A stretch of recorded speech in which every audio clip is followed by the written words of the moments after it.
the frenzy, right? Sometimes, especially this time of year, we get so caught up with like the things we need to do, right? Next thing you know, it's New Year's and you're like, I got to be a better analyst or insurance person or supervisor or whoever you are in your profession. I got to be better. So I got to learn this and that shiny object and that shiny object and that shiny object. And then we have this whole FOMO thing, this fear of missing out. If I don't go to this training, if I don't go to that thing, if I don't do that, and why is Erica better than I am? And why is so-and-so doing that, their concept, in a way that I want to be doing it, right? And so we have this fear that we're not enough, right? So then what happens is we start spinning and spinning and spinning. And we start saying yes and yes and yes to all these things that simply don't align with really the trueness of ourselves, right? So we have this frenzied mind that's just spinning and spinning. And all of a sudden, what happens? We say yes to so many things that we get completely burnt out. We get completely burnt out. We're spinning and we're not really serving ourselves. We're not serving our families in a way that's healthy. Hey, Nick, we're not serving our communities, our career communities, and our regular communities in a way that's really helpful because we're spinning. Next thing you know, we have anxiety, we're stressing out. Next thing you know, we're not eating the way that we want to eat, and we're not exercising or taking the time for ourselves. And we're putting out fires all day long, right? And we're putting out fires all day long. So this month is all about shifting that completely, right? So we're going to talk about three solutions to all this cycle of frenzy and this cycle of overwhelm. So last week we talked a lot about your center of circle activities, right? Really making sure that you are focusing on those key things that you want to be successful in your world. So if you missed that, you can go back to, I think it's Unit 3, Professional Development. You can go back there. We have it recorded for you, right? So we're going to talk about, I was at a police, I think I shared this with some of you folks here. I was at a police department, in a training rather, a couple months ago. And I asked the people taking the training, I said, what do you do for your agency? What do you do? And they started rattling off tactics. They're like, oh, I do bulletins, I do ComStat, I do presentations, I do reports. And I'm like, no. What's your purpose? What do you do for your agency? And they're like, well, I read all the reports and I do, a summary report at the end of every week. And I'm like, no, what's the purpose of what you're doing, right? What's the purpose? What's the why? Why are you reading those reports? Why are you producing those reports? Why are you spending your time doing these things? And they couldn't answer. They're like, because my boss tells me to. Or because they just didn't have that connection to that bigger purpose. So what we're doing here is really getting so solid on that purpose, that why we're doing what we're doing, that it's going to help eliminate the nonsense that we don't need to be paying attention to. And we're going to show you how to do that with apples and with nuts, okay? I know Nick is excited to see the apples. He hasn't seen that quite yet. And so the number one thing, so we're going to talk about 3 solutions today. The number one, and then we're going to bring Caroline on because she has some solutions of her own, right? Yes, Renee, the big picture, the why. Because if you're, let's say you're the supervisor and you're saying, we're all working toward this common goal Renee's at a police department, right? So Renee's working for a common goal to provide actionable opportunities for her officers and detectives to succeed.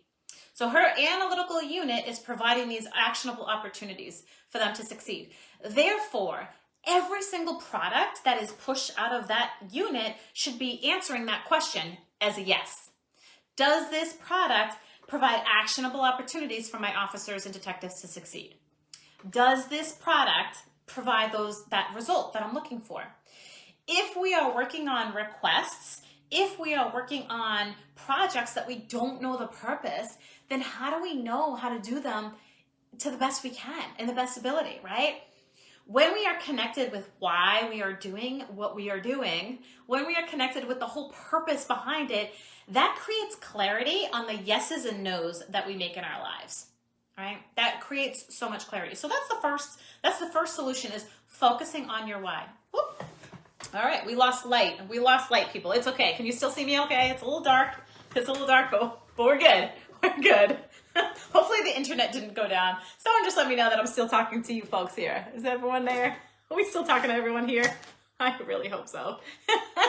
Okay, so we are focusing on that why. Caroline, Michelle, let me know that I'm talking to folks here. You can hear me okay? Can Renee? Okay, beautiful. You can see me. Okay, fantastic.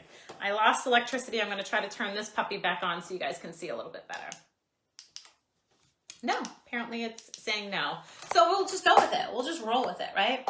Because my purpose here is to inspire you. My purpose here is to move you into thinking with much more clarity. So it doesn't matter if I'm really dark, right? You can't really tell, right? It's okay. It's okay. Thank you. Thank you, Abigail. Thank you. All right. Thank you, Michelle. Okay, so so when we think about the number one thing is purpose, right? So we really want to focus on the why so that we know that what we're doing makes sense. It makes sense to do it. So if you're saying to yourself, I don't know, oh good, thank you, Michelle. So if you're saying to yourself, I don't know what the purpose of my products are, I don't know what the purpose of my processes are, then I encourage you to start there. I encourage you to write down all of your processes, all of your products, and figure out, does this product or does this process fulfill a why? Does it fulfill the why, right? You can do this in your home life too, right? If you spend a bunch of your time cleaning your house or, doing all these different things, write those things down too and decide which one is pointing me in the right direction of my why. Which one is pointing me in that right direction? Maybe if I open this up a little bit, that'll be okay. And and the ones that are not pointing you in that right direction, you eliminate or you discover their purpose, right? Maybe you're missing their purpose, so you can discover their purpose. So that's number one. Do an audit, an internal audit of yourself. What things am I doing and why? Are they reaching the purpose, right? Are they getting me to where I want to go? For instance, if your goal this first quarter of 2021 is to build a strong relationship with your husband or your wife, right? That's the purpose, right? Then now we have to go back and engineer how we're going to make that happen. If your job is to, like Renee's folks, if their job is to support, detectives so that detectives can catch the people who are committing the crimes, right? Then we must take that purpose and engineer backwards. Are these products meeting that goal? And if they're not, let's build one that will. So number one, purpose. All right. Number two is create an 80-20 lifestyle. Who here knows the 80-20 rule who here knows the 80-20 rule? Right? Who here knows the 80-20 rule? Yes, Caroline, brain dumping. Who here knows that 80-20 rule? Right? In policing, in sales, in any environment, the 80-20 rule, right? Let's see. I think the comments are delayed. Yes, a good brain dump. Yes. So Nick, what is the 80-20 rule, right? The 80-20 rule says, in policing, it says that 80% of the crime is committed by 20% of the people. So if we're going to be most impactful, if we're going to have the most amount of results, we want to focus on those 20% of the people who are committing 80% of those crimes, right? If we knock out half of them, then half of our crime is gone. In sales, right? You're going to focus on what products, right? What products make 80% of our sales? What 20% of our products make 80% of our sales? And then we're going to go dive into those. So Apple computer, cell phone sales, all of that. Which products produce the greatest return, right? So we're going to focus on those. The same is true in your life. Yes, 80-20. The same is true in your life. What are your key goals? What are your key goals, right? What are your apples? What are your apples, your key goals that really will help you focus on this 80%, right? Create this 80%, 80-20 lifestyle. What 20% of things do I need to work on, right? That are going to really fulfill 80% of my goals, of the things that I want achieved. I'm going to show you how this looks. You guys ready? Who's with me? Show me some love. Let me know you guys are with me. Show me that you're here, that you can still see me. I think I can see you. Okay, good. All right, so here we have a bowl. This bowl represents life. This is your life right here. This is your life right here. These apples represent your goals, right? Your big picture goals that are really special and important to you, right? That is special and important to you. So this could be, I want to be an excellent leader in my job. This apple could be, I want to, get upside down on a paddleboard, right? And maybe you have a third really big goal. Maybe you have a third really big goal, right? These nuts, they're raw organic nuts, right? Brazil nuts and almonds, and we have some pitas in here, right? So these nuts represent all of the shiny objects that come into your sights, right? These represent all of the fears.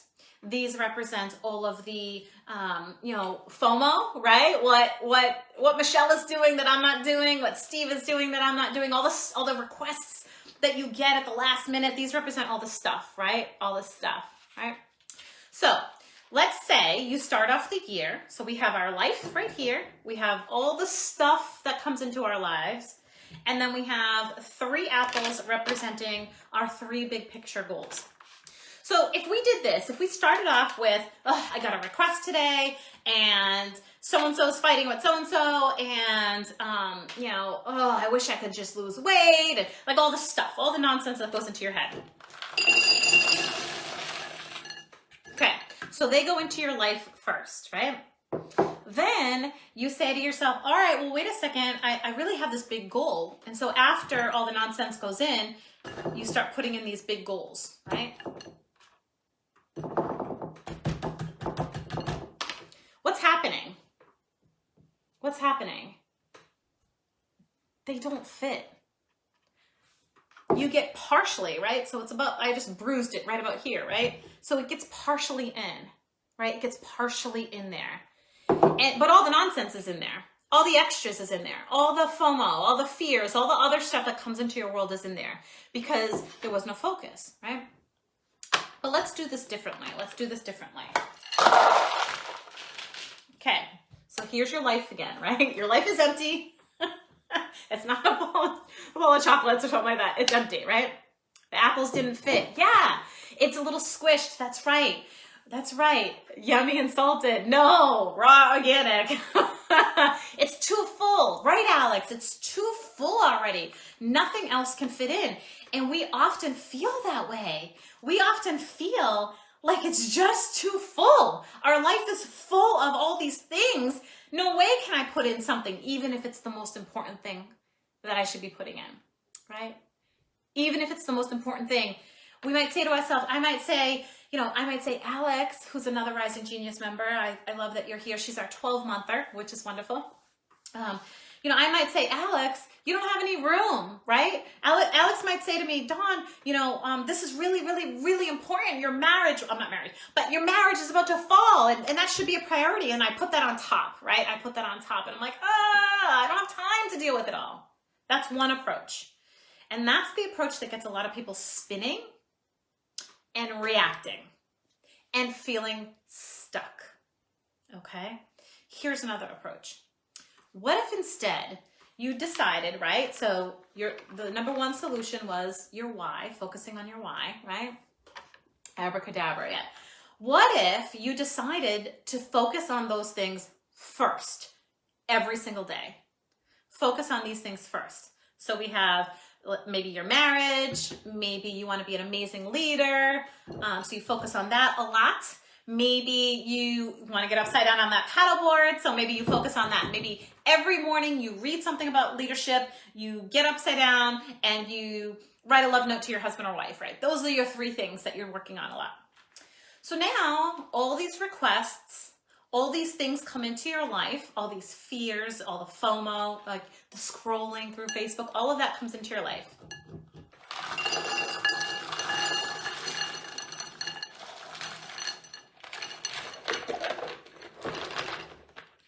What do you see? What do you see here? What do you see? It fit. It all fit. And you know why it fit? Because you set up your priorities first. And those were the first things that you focused on.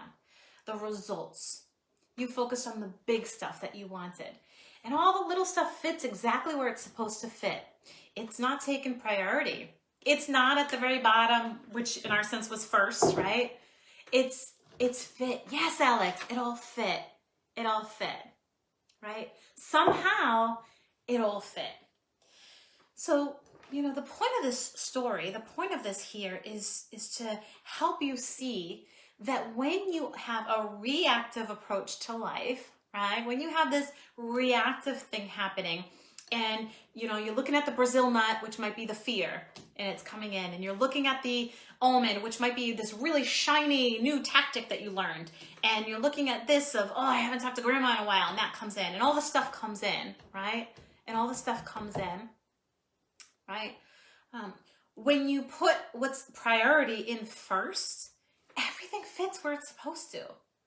But when you start with the little things first, your priorities get booted. Your priorities get booted. So this is number 2. This is create an 80-20 lifestyle. Look at that. They're first. The green apples are first, right? So if this blows your mind that they fit, if this is absolutely blowing your mind, you're like, what? A huge revelation right now. Go ahead and type in the chat a big heart, a big something. Let me know. Does this resonate with you? Does it resonate with you, right? Exactly. Sorry, Brazil nuts, you are out. Yeah. What are your feelings around this? Have you been putting in the Brazil nuts first? Have you been putting in the apples first? What's your priority this year? Is it your leadership of self? Are you taking really good care of you? Is it reactive? Is it the feelings that you've been harboring for a long time that have really not moved you in the right direction? Like, what are you letting lead your world? Yes, exactly. Get in there. I want to know what you think about this, and then I'm going to give you one last compound effect story, and then we'll get Caroline on here for you.